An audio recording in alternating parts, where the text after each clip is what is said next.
Хәерле кич. Быелгы җәй төрледән төрле һава торышы белән сөендереп кенә тора, Аллага шөкер. Тәнең пешкәнче кызынырлыкта, салкын тигәнче суынырлык та мөмкинлекне бирде. Өйдә мондый шартлар булганда, чит ил курортлары бер читтә торсын. Шулай да җәенә бер тапкыр булса да берәр җиргә табигатькә чыгып, саф һава сулап, шынлап ял итәсе дә килә бит. Берничә сәгатькә елга буена барып шашлык кыздырып, кайту түгел, ял көннәрен табигатьтә уздыру дигәндә ярдәмгә глэмпинглар килә. Бүген сүз шул хакта. Хәерле кич, хөрмәтле кунакларыбыз, тапшыру дәвамында сез үз фикерегезне тимәләргә басып та җиткерә аласыз. Зәңгәр килешү, кызыл килешмән билгесе. Глэмпинг дигән бик модный сүз дип әйтик инде, бөтен кеше дә ишетеп бетермәгәндер әле. Кемпинг дигәнен беләләр, машина белән туктап, ял итү урыны, ниндидер уңайлыклары тудырылган. Глэмпинг дигән вакытта без нәкъ та шундый ял итү урыны, нәкъ та шулай ук табигатьтә, ләкин анда инде кунакханә шартлары тудырылган дип аңлыйбыз. Бу формат кыйммәтле, бик арзанлы булмаган формат ни дәрәҗәдә популяр һәм ни дәрәҗәдә өметле икән бүгенге көндә? Саба районыннан булган Тамчыгөл, сездән башлыйк әле. Мин бер гәҗиттә укыдым. Саба районында бер глэмпинг бар әйме бүгенге көндә. Һәм ярый суык, анда миллионнар субсидияләр алган, чынлап җиңсезганып тотынган шундый ял урыны эшләнеп ята. Дөрес, лесная сказка буенча әйтәсез. Шулдыр. Мин акчасын күргәч, исеме белән бик кызыксынып тормадым инде. Хайран икән дидем. Ул бик зур комплекс. Берничә ел эшли инде. Аның объектлары берничә объект, 80 кешелек бар иде инде. Менә теге елны нацпроект буенча субсидия алды и 10 объект глэмпинг буенча төзелде. Мондый формат, глэмпинг форматы кешеләрдә ни дәрәҗәдә популяр? Альбертның сорауы шулайрак яңгырый иде кебек. Менә 10 объектны төзедегез, сез хәзер глэмпинг буларак, ни дәрәҗәдә унысы да ел әйләнәсе эшләп килә, кеше тартыла ул урыннарга? Бездә ул эшли. Чөнки бездә бик зур инфраструктура, кеше бик күп килә, туристлар. Теге елны бик зур соревнованиялар бар үткәрелде. Картинг буенча. Катнашучылар бик күп иде. Безнең район буенча без аларны урнаштыра алмадык. Менә бу ел хәзер инде 10 глэмпинг объекты, анда 4 яки 6 кешелек урыннар. То есть алар обязательно востребованы булалар. Менә Альберт, син бәядән башларсың дип уйламаган идем, әмма син башлаган икән бу теманы дәвам итеп, чыннан да менә минем үземнең дә берничә Татарстанда булган, шундый танылган глэмпингларда булганым бар. Аларның бәяләре мәсәлән 7000-нән башлана, ул теге уртача глэмпинглар 7000-гә, 2 кешегә, ә инде ярыйсы гына теге популяр булган лакшери дип әйтәләрме соң инде, андый глэмпинглар, алар 13000-нән башлап алның бәяләреме? Бу бер төнгә бу бер тәүлек. Бер тәүлек диюем, сәгать 3-кә киләсең, сәгать 12-дә китәсең. Әле ул бер тәүлектә түгел, тәүлеккә дә җитеп бетми. Шуңа нәрсә керә? Анда керә иртәнге аш, яхшы глэмпинг булса инде ул бассейны бар кичкенә генә һәм саунасы. Менә шуның өчен син 13000 акча чыгарып бирергә тиеш. Бу бит инде бөтен халык та күтәрә алырлык бәя түгел. Ни өчен менә шундый бәя? Бу адекват бәя дип уйлыйсызмы, Римма ханым? Безнең бәяләр төрле. Бар 2 төрле урнашу, безнең 2 төрлесе. Берсе модульный үй дип атала, берсе йорт, лакшери йорт без бирәбез. Һәм кеше үзенә сайлый ала, нинди бюджетка карап. Әлбәттә, глэмпинглар кыйбатрак, гостиницага караганда. Хәзер гостиницаларда эшсез түгел дип карый алабыз. Ә ни өчен кыйбат? Чөнки аның обслуживаниесе бик кыйбат. Без өйләрне төзибез, менә сез ул бүлмә түгел гостиницада, теге һәрбер бер сорттан берсе даже җыештыру буенча да. Ул менә һәрбер өйне аерым обслуживаниесе, территориясе. Безнең мәсәлән йорт-резортта территория 5 гектарлы. Аны карарга кирәк. Безнең глэмпингта шортлар бик зур. Безнең анда йортлар эченә отопление, җылыткычлар, сулар керттек, зур панорамный окналар ясадык, постель 5 йылдызлы гостиница уровеньда, халатлар, ул менә бүтән әйберне тиеннән саный башласаң, себестоимости бик зур. Шуңа карап, бәяләре дә кыйбат. Гостиницада, мәсәлән, менә 100 номер, аларның затратлары бар, шул 100 номерга алар бүленә. Безнең глэмпинглар, алар андый ук зур түгел, берничәсе генә 50 өйләр бар. Безнең в основном 5тән алып 20 өйгә хәтлек. Шуңа күрә расходлар да шул өйләргә бүленә. Шамил әфәнде, сез килешмәдегез, нәрсә белән? Мин килешеп әйтә алмыйм инде, чөнки менә капиталь төзелеш ясалган гостиницаларда акча шулай күп кертелә.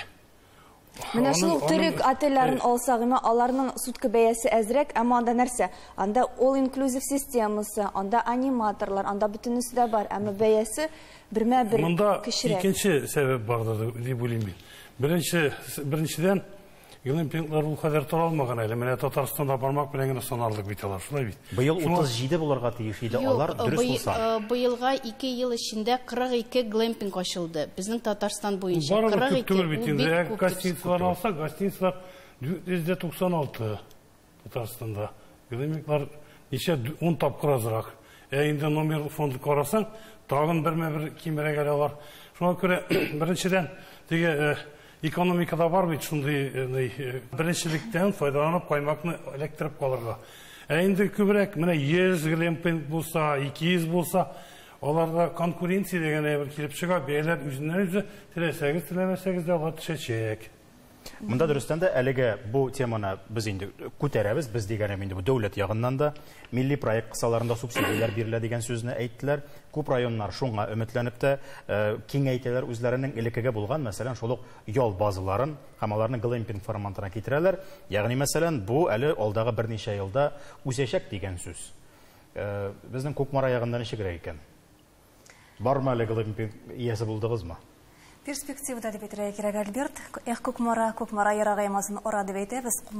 Башкалабыз Казаннан 150 чакрым ераклыкта урнашкан Кукмара төбәге, ул инде үзенең гаҗәеп матур табигате белән, горур таулары белән, урманнары белән һәм инде кызыл комлы катламнары белән, Аризона штатындагы Гранд Каньонга охшаш таулары белән дә данлыклы, һәм шул сәбәпле без туристларны үзебезгә җәлеп итеп торабыз. Менә узган елны гына карасак та, безнең районны үз иткән 25 меңгә якын турист булды. Шуның 13 меңгә якыны нәкъ менә экологик туризм яклы булган туристлар. Кая килә алар? Алар төрле төбәкләрдән, күрше регионнардан, чит илләрдән. Шуңга шуларгадыр дип аңлыйм мин. Менә шуның 13 меңе инде безнең Бакыр тауына үз иткән туристлар. Бу әлбәттә экологик маршрут байтыла, башка маршрутлар белән дә без инде сәнәгать оешмалары белән дан тотабыз. Шулай ук тарихи архитектура объектлары безнең бихисап тарихи авыллар бар. Әлбәттә, Гырналышкага килгән кунакларны без инде әлеге программа буенча да таныштырабыз, йөртәбез һәм әлбәттә сез күтәргән тема, ул әлбәттә кунакханәләр мәсьәләсе килеп баса. Былтыр хәтерләсәгез, безнең әле меңдә бер ләззәт дигән искитмәле программа бар иде. Без инде туристларны шундый гуманлы бәяләргә 2 көнгә, 1 төнгә кабул итәргә тиеш идек. Туристлар агымы күп булды һәм килеп туган беренче мәсьәлә ул әлбәттә кунакханә урнаштырырга урыннар җитмәде. Сабадага мәсьәләгә охшаш проблема. Һәм шул нәүбәттән килеп туды безнең инде максатыбыз. Бүген көндә без Бакыр тауга орынып торган территориядә йортлар төзи башлыйбыз, инде нигез ташларын сала башладык. Әлеге йортларны теләгән туристлар, кунаклар арендага алачаклар һәм киләсе елга инде инвестор белән безнең мөнәсәбәтләребез ныгып киткән очракта нәкъ менә инде глэмпинглар булдырачакбыз һәм инде Луиза, сезне бер чыган мәсьәлә аның бәясе, һәрбер кесәгә дә туры килерлек вариантларны без тәкъдим итәчәкбез. Шулай булсын иде инде. Менә хәзер бит инде Россия буенча карасак, бик күп кеше хәзер Дагыстанга юл тота. Менә бу юнәлеш бик популяр. Күпләрдә һәм шунда барып кайткан кешеләрдән сораганда, ничек соң, ничек ял иттегез фәлән фәсмәдән, алар әйтәләр, менә 5 елдан яхшы булачак диләр, име. Менә Казанга, Татарстанга әйләнеп кайтсак, без туристларыбызны 100% канәгатьләндерә алабызмы, Шамил абый? Менә безнең турында да әйтмиләр микән? Менә 1-2 елдан әйбәт булачак дип. Нәрсә җитеп бетми? Ул мәсьәләгә килгәндә, Дагыстанда 5 елдан соң әйбәт булса, Біздің Татарстанда бүгін екенде шок деген айбет. Олай зарланып болмай. Көрші регионлар біле чағастырғанда біздің популярлық юғарырақ. Міне, мәселен, өзі біздің федераль округтан алсақ та, келген туристар саны бойынша ғана, ішкі туризм міне, өзі біздің Россия гражданлары бізге келіп елдетшілер, сонағанда 3 миллион 700 мың кіші, бізден соң екінші орында бара Башқұртстан, орада 1,5 миллион екен, бізге якында келе алмай. Россия көлемінде де біз жақсы. Шамил абай, мына 3 миллион 700 мың деген сонын айттыңыз, әйме? Ол не дәрежеде республиканың ішіне кіріп кете тұрған туристлар екен? Популяр маршрутлар барыбызға да белгілі. Зүйе Утрау шәһәре, Бұлғар, Қазан үзе, Шистай, Алабуға болырға мүмкін. Шул мына үзәкләр дип әйтегенде, Көкмараға, Сабаға, Әтнәгә, тағында ішкәрәк кірушілер көп мекен бүгінгі күнде? Оның дұрысыңын әйткенде түйел сонларын табырға ауыр, шынки міне шулық табиғатқа шығып ел етушілер бар, туғанларына баралар, шулық Көкмараға қойдандыр, Мәскеуден манда Татарстанның башқа районларының қойталар екен туғанлары. Оны бір кімде есепке алмай, шуңа көре бик корректлы шықмай ол санлар орай башлар. Аларның турист деп есеплемейлер де енді бір қарағанда? Шынлап қарағанда олар бит туристлар. Алар бит міне орыннан екінші орынға қонып барғаш турист болайынды ол. Оның шок дегені есепке алмай. Шулық уақытта зур шәгірі Қазан, мәселен Қазанға келуші туристарының шок деген аты ішмекерлер келе, командировка келелер. Бізде туристарны Қазанда неше есеплейлер? Гостиницада регистрация бойынша. Ал бит шок деген туристар, шоқшы Қазанға келген 3 миллион туристінің 1 миллионы ол турист деп санамасқа да мүмкін біз. Шулық уақытта бары бір санайбыз біз аны үшін ки ол турист күндіз іш біле шығырлене, недер договорлар тізіп берей, кеш білен бомлы рама шығып кафеға кірді екен, уже туристқа айлене ол. О, анда туристлар кешке таба қайран көріні, кафеларға кірушілер. Альберт әдәзгіне тұқталып рекламы қари қанар давам етәрбіз.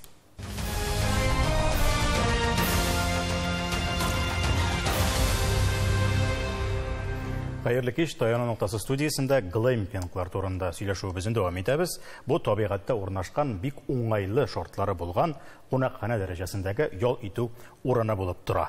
Оңламаушылар болсаң демендей. Біз әти білен ауға шыққан вақытта, қойсы вақытта орман бойынша барасың, я шейін ұнытып қалған бола, я суын ұнытылып қалған бола.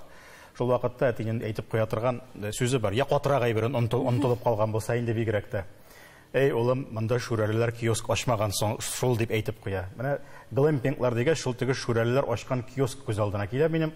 Бүгінгі күнде орманларда, шын мәғінесінде, яқтылық утраулары, оазистар деп әйтер, шулар барлыққа келе башлады кебек. Ләкин, шулпан сізге қарап та әйтем, глэмпингларға йөрген кішілерге ұшап тұрасыз. Не дәрежеде біздің республиканың үзенчәлекләре шағылы екен анда. Мен қарап барам, менә шулар бар, булар бар дип фотографиялар килеп чыга кайсы вакытта. Алар шетелчә, 5 йолдызлы, 10 йолдызлы кунакханәләр фасонында эшләнгән. Анда менә шулык теге зур тәрәзәләр, анда теге джакузилар һәм башкалар. Бердә күргәнем юк, ит белән бәрәңге чыгарып куйган, ниндидер теге киездән генә эшләнгән, яки инде тире җәелгән, менә шундый милли колориты булган урыннарны. Минем генә күргән юкмы әллә шуннан да юкмы алар? Сіз бик дұрыс айтасыз, глэмпинг шиттен кірген модул біздің үшін. Бізге глэмпингларға йөрүне арттырыр үшін, глэмпингларны популяр итү үшін ең бірінші шаратта кішіде глэмпингқа йөрү культурасын булдырырга керек. Яшырып отырын түгел, утары булган, ниндидер авылда хуҗалык тоткан кеше ул глэмпингка чыгып китмей инде. Чөнки табигатькә якын, ул тели икән урманга барып ял итә, тели икән бакчасына чыгып ял итә. Монда мин аерма күрмим. Ниндидер шартлары булган җиргә барып 13 меңен түләп, шашып пешереп кайтып китүне мин мантыкка шашлык кыздырырга ярамы, штраф аның өчен. Шашлык кыздырырга ярый, үзең белән алып киләсең, анда мангаллар каралган, күмереңне үзең белән алып киләсең, барысы да бар, ансында тәртип. Глэмпингларга йөргәнем бар, дөрес әйтәсез. Берничә төрлесендә булганым бар, бик шәпләрендә дә һәм уртачаларында да.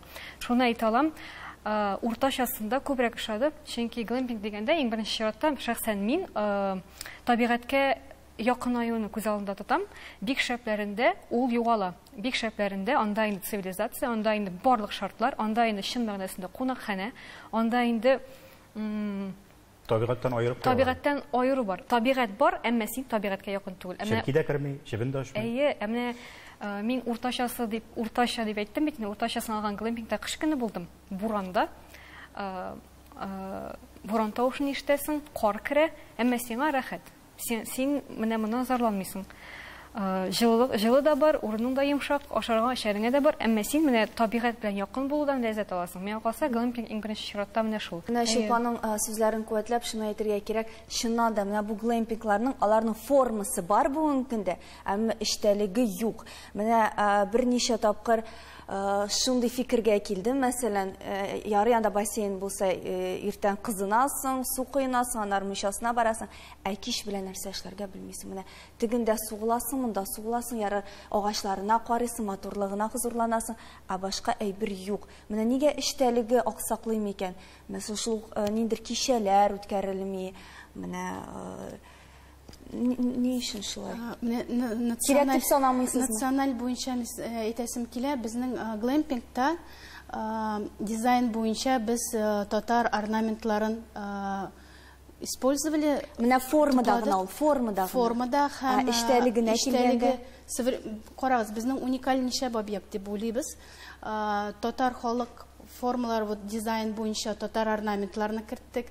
Современный технология, менә йорт эчендә, мәсәлән, сулар ниләр булмый, җылыткычлар, алар җәй көне генә куллана торган. Без аларны керттек, зур тәрәзәләр белән, каменнар белән, менә әйтү буенча кыш көне камин ягасың, аны карап утырасың, кешеләр, һәм безнең хәләл стандарты буенча без эшлибез. Без шуның белән уникаль, и безгә халык кешеләр шуңа киләләр. Нәрсә эшләргә була дип әйтүегез буенча, кешеләр безгә шәһәр гызыгыдан арып, аларга менә тынычлык кирәк. Алар менә чыгып утыралар террасага, китапларын алып, тәмле шәйләрен, без татар шәйләрен йуртларга бирәбез, кешеләр анда заваривать итеп, тынычланып, менә хисләнеп киләләр. Сез әйтмешли, агачларны кочаклап, шымырт ашап, безнең шымыртлар бик хәзер уже бер көн шулай утырып була, ә икенче көндә, өченче көндә нишләп? Ойызы сер итеп кенә әйтәм, хәләл стандарты булган глэмпингта кич белән әллә нәрсә эшләп булмый. Аның кагыйдәләре шундый. Ушак янында утырып була. Безнең яныбызда бик зур, иң зур күл бар. Менә Сабборда инде ул современчә әйтү буенча кешеләр шуның өчен даже киләләр, икенче көнгә шуның өчен калалар. Тагын безгә бер кунак килгән, сезнең кая колонка ди безгә, мәйтәм аптырадым, нинди колонка турында сүз бара микән дип. Табигатьнең менә шуның хәтлек ишетмибез тавышын. Аларга уже бөтен яктан музыка куйган шикелле була. Безнең чыпчыклар уртача ничә көнгә килә кешеләр?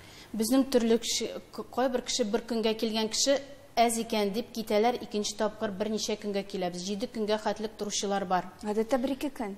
Гадәттә хәзер безнең 4 көн турды бөтен глэмпингны алдылар. Аларның хәтта хәзер шундый направление була башлады. Эшне ял итү белән берләштерәләр. Көндез син ял итәсең, кич белән Казанга, без бик якын 25 километр гына Казаннан. Казанга чыгып була, ашап рестораннарда, аннары кирәк килеп, костер янында утырып, утыннар ягып, аралашу, кешегә бик каты аралашу кирәк хәзер. Әллә инде гайрәтле кешеләр бар, минем ул эшне ял белән бергә кушам дия. Язылмыйча калган сценарийларым хайран инде, җәмәгать, алданып эшлим мин барыбер дип. Төрле кеше бар, ял итәргә килгән кеше бар, эшли торган кешеләр бар. Менә без әйтеп киттек, күптән түгел Татарстан рәисе ул глэмпинг хуҗалары белән күрешеп, эчке туризм турында сөйләштеләр. Эчке туризмны гына түгел, ә ял итү культурасында үстергә кирәк, диде безнең рәисебез Рөстәм Миннеханов. Ял культурасында ниләр җитеп бетми икән бездә, әйтәгез әле Skype-ка мөрәҗәгать иттек. Безнең белән элемтәдә Руфия Мөхәммәдиева, Авыл туризмы ассоциациясе рәисе. Исәнмесез? Глэмпинг башка регионнарны, Татарстанны станыйлар, глэмпинглар күп дип беләләр. Әмма менә проблемалары бар. Транспорт җитмәй Татарстанда. Автобуслар җитмәй, Казанда бар, Чаллыда бар, башка районнарда юк. Зур группаларны йөртергә куйдым. Инде көнчыгыш районнар, Оренбургда алалар, Башкортстанда алалар. Ашау мәсьәләсе дә районнарда төрле. Безгә бик матур итеп сөйлиләр бүген. Ул бик дөрес, шулай булырга тиеш. Әмма бөтенесе дә андай түгел. Бөтенесе дә бер төсле була алмый сүздә. Татар культурасын карасы килә, башка регионнардан да киләләр, Мәскәүдән, Петербургдан да килә, аларның да карасылары килә. Эчтәлек дөрес сөйлисез, бик кирәк әйбер, аңага өйрәнергә кирәк, укытырга да кирәк. Башка менә экскурсион программаларга, транспортка нигә дә ярдәмнәр көтеп утыралар кешеләр, сорыйлар. Менә Мәскәү, Питердан килгән туристларны искә алдылар. Алар чыннан да нәрсә дип әйтәләр, безне шаккатырга кирәк түгел. Безгә кәтә рестораннар да кирәк түгел, без аны Мәскәүдә, Питерда күрәбез. Безне менә ничектер башка әйберләр белән шаккатырга кирәк. Мәсәлән, шул ук авылда безнең сыер савып карыйсыбыз килә. Шул ук анда авыл мөхитенә менә чумасыбыз киләделәр. Менә андый юнәлешләр бар микән безнең шул Кукмарада, Собада бармы? Онытылды алар, миңа калса, авыл туризмы дип бер тузгышып алдылар.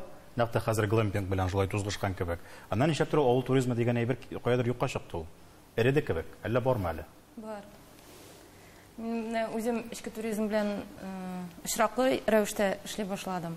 Үземнең туристика агентлыгым булгач, күбесенчә чит илгә, Краснодар якларына җибәрәбез.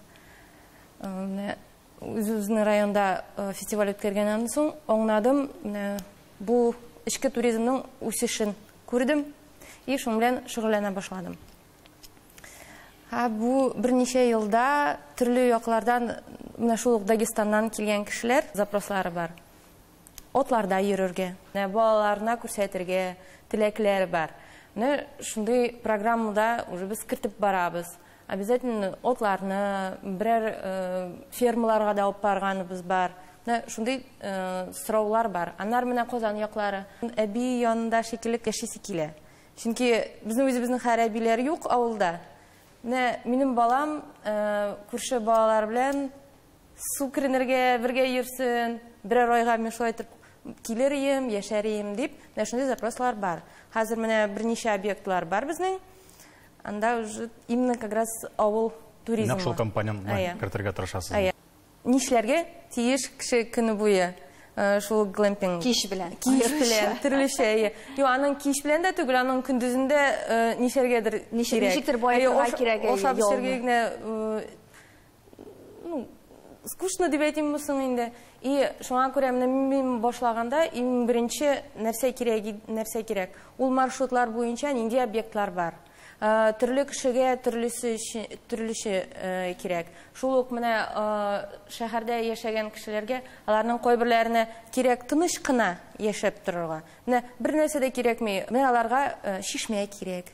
Шуның өчен безнең маршрутларда обязательно бар. Кайда җайлы шишмәләр, кайда барып була, кайсы күлгә барып була. Алар килгән вакытта сезләрнең кулына тоттырасыз инде, шунда барырга була, шуларны күрергә була. Барысында инфраструктура во всем должна быть, дип әйтик. Аңлашылды. Монда дөрестән дә мин бик килешәм сезнең сүзләр белән. Менә беренче сорауга җавап биргән вакытта ук инфраструктура турында әйттегез. Кеше килә, глэмпинг өчен дип кенә түгел, шул ук Бакыр тауына килә, шул ук чаңгыда шуарга килә, картинг яки фестивальгә килә, һәм район үзәкләрендә бүгенге көндә юлда йөргән кеше буларак әйтәм, кунакханәләр белән бик зур проблема. Элеккегедән калган кунакханәләр калган булса инде әлбәттә. Һәм аларның менә шу глэмпинглар кыяфәтендә кире әйләнеп кайту дөрестән дә ички туризм үсешенә бер төрле җан өрергә тиешле күренеш миңа калса. Батырга да ял кирәк дип әйтәләр. Шуңа күрә ял итү урыннарыбыз күп, уңайлы, ә иң мөһиме халык бәясен күтәрә алырлык булсын иде. Таяныр нокта һәрвакыт бар. Шуны онытмагыз. Рәхмәт.